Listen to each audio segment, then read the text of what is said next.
समाधानी आहे.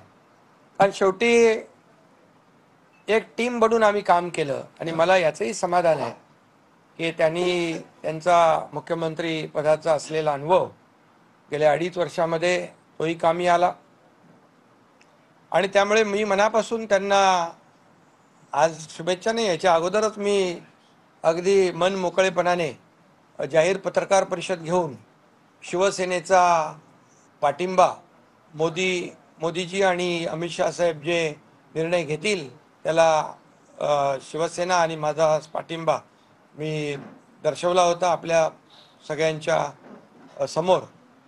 त्यामुळे मला या ठिकाणी एवढंच आपल्याला सांगायचं आहे की एक हे सरकार जे आहे हे यशस्वी सरकार, गतिमान सरकार, वेगवान सरकार, त्याची कारकीर्द जी आहे ही यशस्वी ठरली आणि खऱ्या अर्थाने एक अद्भुत असं म्हणजे न भूतो न भविष्यतो अशा प्रकारचं जे बहुमत मिळालं याचं कारण एवढंच आहे की या सरकारने जनतेच्यासाठी केलेलं काम. आणि आम्हाला या ठिकाणी मला सांगायला हेही अभिमान वाटेल की आम्ही 40 आमदार होतो, आता या निवडणुकीमध्ये आम्ही 57 अधिक 3 60 झालो. ही देखील कामाची पोचपावती आहे आणि याचाही अभिमान आणि समाधान मला आहे. खरं म्हणजे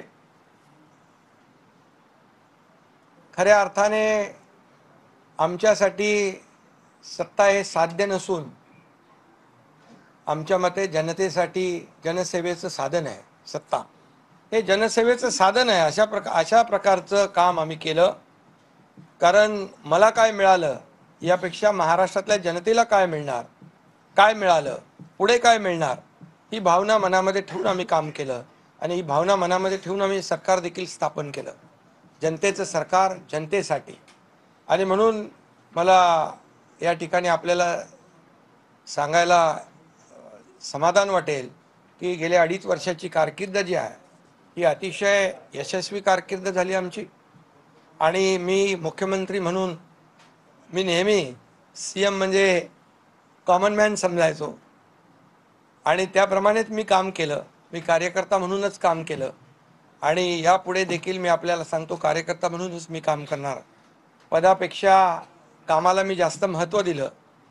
आता मी सीएम होतो तेव्हा कॉमन मॅन समजत होतो, आता मी डीसीएम आहे. आता माझी जबाबदारी सीएमच्या सोबत काम करण्याची आहे आणि आता डीसीएम म्हणजे डेडिकेटेड टू कॉमन मॅन.